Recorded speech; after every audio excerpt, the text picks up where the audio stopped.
حضور پیران پیر شیخ عبدالقادر جیلانی غوث العظم دستگیر رضی اللہ تعالیٰ کے مقالات فتوح الغیب کا آج المقالۃ الثانیۃ الخمسون یعنی 52واں مقالہ جو ہے کا بیان ہوگا، اور اس کا عنوان مترجم جو ہے اس کا عنوان بتائے ہیں ابتلاء مومنین، مومنین کی آزمائش، ایمان والوں کی آزمائش۔ اس میں سرکار بغداد رضی اللہ تعالیٰ عنہ نے فرمایا اللہ تعالیٰ مومنین کے ایک گروہ کو جو محبوبان الہی اور صاحبان ولایت و معرفت ہیں اس لیے ابتلا میں ڈالتا ہے، یعنی ان کو آزمائشوں میں مصیبتوں میں ڈالتا ہے تاکہ وہ بلا کے وسیلے سے دعا و سوال میں مشغول ہوں۔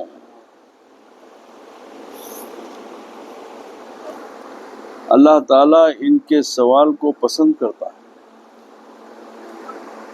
کیونکہ وہ انہیں دوست رکھتا ہے، اور دوست چاہتا ہے کہ میرے دوست کی توجہ اور اقبال اس جانب رہے اور مجھ سے ہی راز و نیاز ہو۔ نیز وہ رحیم و کریم ہے، اور کریم ذات کا تقاضا ہوتا ہے کہ محتاج مجھ سے سوال کریں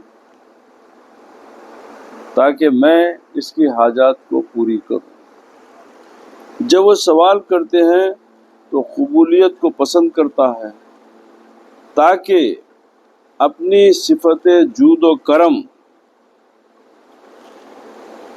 کرم حقیقتاً اللہ تعالیٰ کامل صفات کے ساتھ مخصوص ہے۔ اس میں تمام اللہ تعالیٰ کی صفات کا مجموعہ ہے، تو ان کے حق یعنی اجابت یعنی قبول ہونے اور عطا سے نوازے، کیونکہ یہ دونوں صفتیں جود و کرم اللہ تعالیٰ سے بندے کی قبولیت کا مطالبہ کرتی ہیں۔ کیونکہ جب انسان کو یقین ہو جائے کہ اللہ سبحانہ و تعالیٰ کی ذات جود و کرم فرماتی ہے تو اب بندہ اللہ سے امید جوڑتا، اللہ سے جب امید جوڑ کے اللہ سے مانگتا، اللہ سے درخواست کرتا، التجا کرتا، تو اللہ تعالیٰ کو یہ چیزیں پسند آتی ہیں۔ تو اسی لیے بولتے کہ جب بندہ اللہ تعالیٰ سے جو دعا کرتا تو وہ بھی عبادت ہے، دعا بھی عبادت ہے، اس لیے کہ وہ اللہ کو معبود جان رہا، وہ یہ یقین کرتا ہے کہ میرا رب میری دعا قبول کرے گا، میرا رب میری دعا سنے گا۔ تو بولتے کہ متا اور کبھی اجابت حاصل ہو جاتی ہے، یعنی کبھی فوراً قبول ہو جاتی لیکن فوری طور پر نہیں ہوتی۔ اب یہ امتحانات ہے اللہ تعالیٰ کی، آزمائش ہے، کبھی فوراً ہوتی، کبھی دعا قبول ہونے میں دیر ہوتی۔ کیوں کہ ایسا نہ ہو کہ میرا بندہ اگر دعا کی اگر نہیں قبول ہوئی تو کہ انہیں میرے سے برہم نہ ہو جائے، گیا کام سے۔ تو جو دوست ہوتا انہیں دوست کا دامن کبھی نہیں چھوڑتا، اس کو یقین ہوتا ہے میں آج نہیں کل، کل نہیں پرسوں، آج نہیں ہوا تو کل ہوں گا، کل نہیں ہوا تو پرسوں ہوں گا۔ کیوں کہ بھئی میری سمجھ میرے کو نہیں ملنے سے یہ کیسا ثابت ہوتا کہ انہیں نہیں دینے والا ہے؟ تو وہ تو دینے والا ہے، اب کب دیں گا وہ بہتر جانتا۔ تو اسی لیے صبر کا دامن ہم کو ہمارے ہاتھ سے نہیں چھوڑنا چاہیے۔ اگر ہماری کوئی دعا قبول نہیں ہو رہی تو اس سے یہ نہیں سمجھنا کہ اللہ تعالیٰ آپ کی دعا آپ کی نہیں سنا، نہیں، اس کو یہ سمجھنا چاہیے کہ اس میں کوئی مصلحت ہے، اس میں میرے لیے کوئی بہتری ہو، شاید بہتر وقت کے اوپر قبول ہو، تو وہ بندہ اللہ کے ساتھ ہمیشہ جڑا ہوا رہتا۔ اگر کوئی یہ سمجھے کہ کیا اتنی عبادتیں کرا، یہ کرا، وہ وہاں فلاں گیا، ادھر جا گیا، درود پڑھا، نماز پڑھا، اللہ میری دعائیں قبول نہیں کر رہا، تو یہ اللہ تعالیٰ سے دوری اختیار کر رہا ہوں۔ کیوں؟ بھائی جب تو خدا کو خدا سمجھا تو مایوس کیوں ہو رہا؟ مایوس کیوں ہو رہا؟ ضرور تیری دعا قبول ہوتی، مگر تو صبر کر۔ اسی لیے صابرین کا بہت بڑا مرتبہ ہے اللہ کے پاس، کہ جو بندہ صبر کرتا ہے، تو صبر کرنا کیا ہے کہ اللہ سے امید کو جوڑے رکھنا ہے۔ ایک صبر ہوتا جو مجبوری میں ہوتا، کیا کریں گے بھائی کچھ بھی نہیں ہو رہا، نہیں، وہ صبر نہیں ہے، وہ بیزارگی ہے، وہ صبر کے زمرے میں نہیں آتا۔ صبر تو وہی ہے کہ خوشی کے ساتھ آپ یہ بولیں کہ بھائی میرا رب میرے پہ کرم کرنے والا ہے، میرا رب میری فریاد سننے والا ہے، میرا رب میرے کو مایوس نہیں کرے گا۔ تو اس میں خوش رہنا اور اپنے حالات کو برقرار ویسی رکھنا، اپنے ذکر کو، اپنی عبادتوں کو، اپنے اخلاص کو، اپنے معاملات کو اللہ سے اس میں ڈسٹرب نہیں ہونا۔ اب ایسا نہیں کہ بھائی یہ نہیں ہوا تو یہ نماز چھوڑ دے رہے ہیں، کیا کرنا، اتنا پڑھ کے کچھ بھی نہیں ہو رہا، استغفر اللہ، یہ صبر نہیں۔ صبر تو یہ ہے کہ میں تیری یاد سے غافل نہیں رہوں گا، تیری یاد سے میں غفلت نہیں کروں گا۔ کیوں؟ کہ میرے پاس کوئی دوسرا راستہ نہیں ہے نا سوائے تیرے، جب تیرے سے ہی میرا معاملہ ہے تو میں تیرے ساتھ ہی رہوں گا۔ تو جب امید وابستہ ہوتی اور صبر ہوتا پھر اللہ تعالیٰ اس کا بہترین اجر دیتا۔ تو اس بارے میں یہاں پر کچھ بتایا گیا نہیں، یعنی جود و کرم کا تقاضا یہ ہے کہ گدھا سوال کرے تاکہ ان کا اثر ظہور پذیر ہو، تاکہ اس کا اثر بھی دکھے۔ تو اس بارے میں چند اشعار ہے، اس کا ترجمہ یہ ہے کہ اللہ تعالیٰ کی جود محتاج و بے کس گداؤں کی تلاش میں ہے۔ اللہ تعالیٰ کی عطا جو ہے وہ محتاج مانگنے والوں کی تلاش کرتی ہوئی، کوئی ہے بندہ جو میرے سے مانگے۔ اسی لیے احادیث شریف میں ہے کہ فجر سے پہلے اللہ سبحانہ و تعالیٰ آسمان اول پہ اترتا ہے اور ندا کرتا ہے کہ کوئی ہے میرے سے مانگنے والا۔ تو اسی لیے جو ہمارے پاس تہجد اور فجر کی جو اہمیت ہے وہ اسی لیے بھی ہے، کیونکہ فجر کی نماز اور تہجد کے لیے اٹھنا انسان پہ بہت بار ہوتا ہے۔ وہ وقت جو ہے نیند ایسی غالب رہتی کہ اس کو بہت بار ہوتا، تو انہیں جب وہ مشکل کو پار کر کے جب اللہ کی عبادت کے لیے اٹھ جاتا پھر اللہ سبحانہ، کیونکہ اللہ تعالیٰ حدیث رسول ہے، سرکار فرمایا کہ اللہ فجر کے آسمان اول پہ اللہ سبحانہ و تعالیٰ جلوہ فرماتا اور بولتا کہ کوئی بندے ہیں میرے سے مانگنے والے، تو وقت قبولیت دعا ہے وہ۔ تو اسی لیے فرمایا گیا ہے کہ اللہ تعالیٰ کی جود محتاج و بےکس گداؤں کی تلاش میں ہے، جس طرح کے خوب رو صاف آئینے کے طالب ہوتے ہیں۔ کیسا؟ خوبصورت انسان کو ہمیشہ آئینہ اچھا دکھتا، جو آدمی خوبصورت ہوتا اس کو آئینے سے بڑی محبت ہوتی، جس کی صورت اچھی نہیں ہوتی اس کو آئینے سے محبت نہیں ہوتی۔ اللہ جس کو حسن دیتا تو انہیں چلتے پھرتے آئینہ دیکھتے رہتا، کیونکہ خوشی ہوتی اپنے آپ کو دیکھنے۔ تو بولتے کہ جس طرح کے خوب رو یعنی خوبصورت جو ہے صاف آئینے کا طالب ہوتا، آئینہ ہمیشہ صاف رکھتا ہوں کیونکہ میری پوری حسن جو ہے اس میں نظر آئے۔ گل رخوں کا چہرہ آئینے میں زیبا نظر آتا ہے اور روئے احسان گدا کی وجہ سے جلوگر ہوتا ہے۔ آوازیں آتی ہے کہ اے طالب، اے مانگنے والے، آ گداؤں کی طرح صفت جود گدا کو دیکھ رہی ہے، آ ہم سے مانگ، طلب کر، ہم سے طلب کر، وہ آئینہ تمہارے کو پکار رہا۔ کہ آؤ اپنے دیکھو، ہم آئینے میں دیکھ کے خوش ہو جاؤ۔ تو اس طریقے سے محتاج و فقیر اللہ تعالیٰ کی صفت جود کا آئینہ ہے۔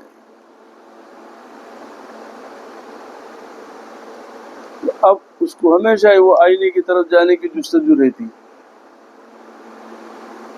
اور جو حق تعالیٰ کے ساتھ واصل ہے وہ نور مطلق۔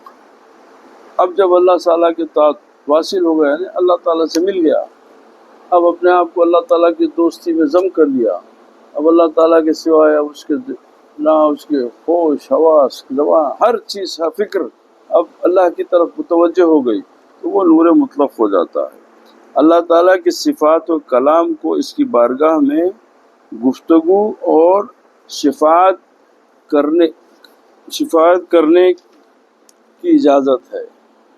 در حقیقت وہ سراپا سخن ہے، یعنی سخن یعنی گفتگو، اور اپنی ذات سے آپ ہی شفاعت کرتا ہے۔ حدیث شریف میں آیا ہے کہ سورہ ملک، قرآن پاک میں ایک سورہ ہے، اس کا نام ہے سورہ ملک۔ سورہ ملک اللہ تعالیٰ کی بارگاہ میں گناہ گاروں کے حق میں شفاعت کرے گی اور عرض کرے گی، اے بار الہا، اس کو بخش دے، اس کو بخش دے، ورنہ مجھے اپنے کلام سے خارج کر دے۔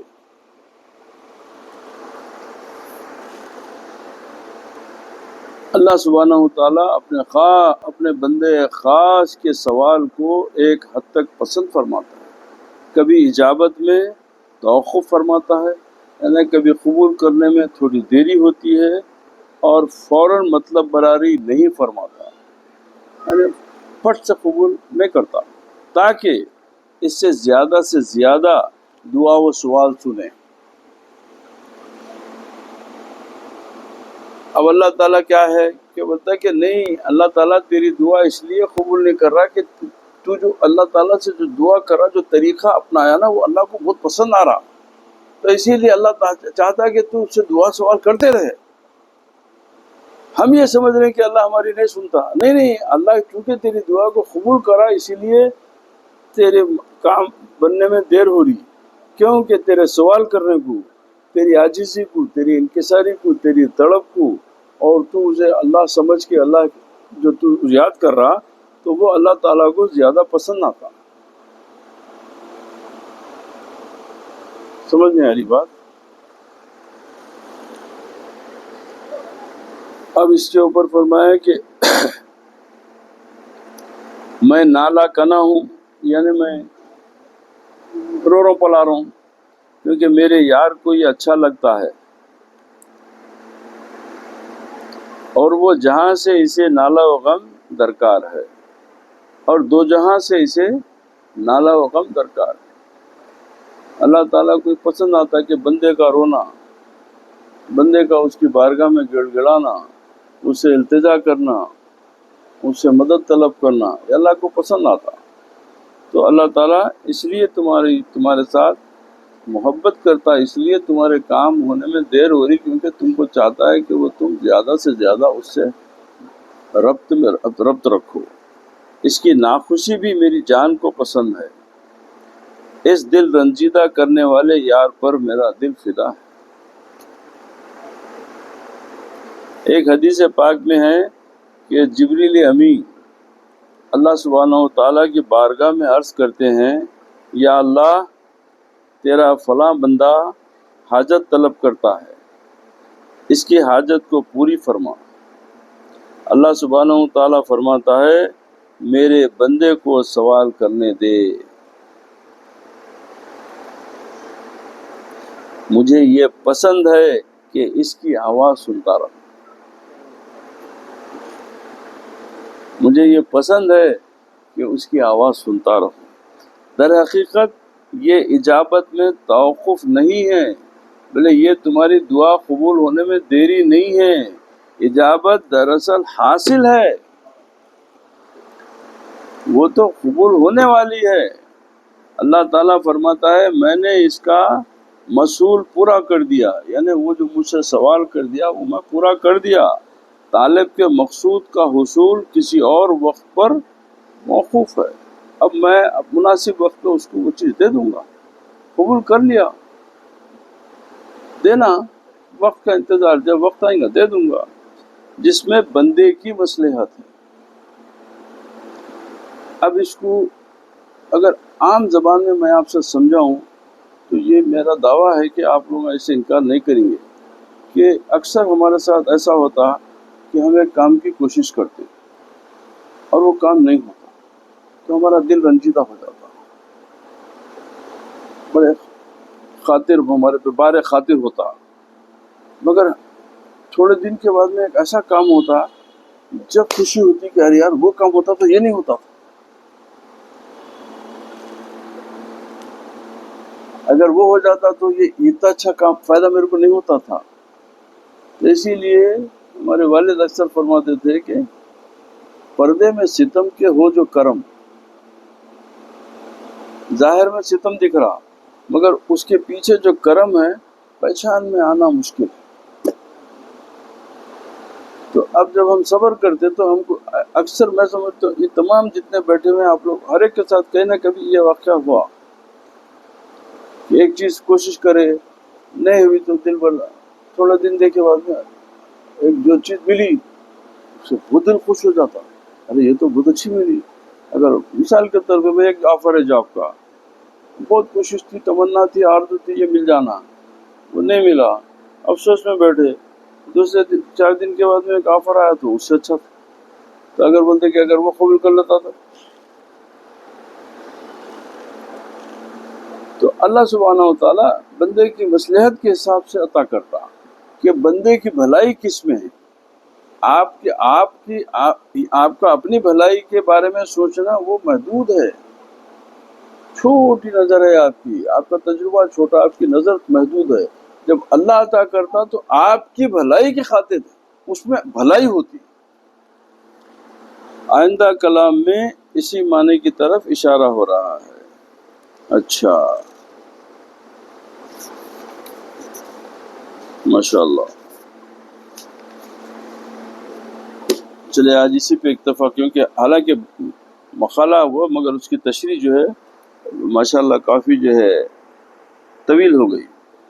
انشاءاللہ پھر جو ہے اس کا بیان ہم آئندہ ہفتے جاری رکھیں گے۔ وآخر دعوانا الحمدللہ رب العالمین۔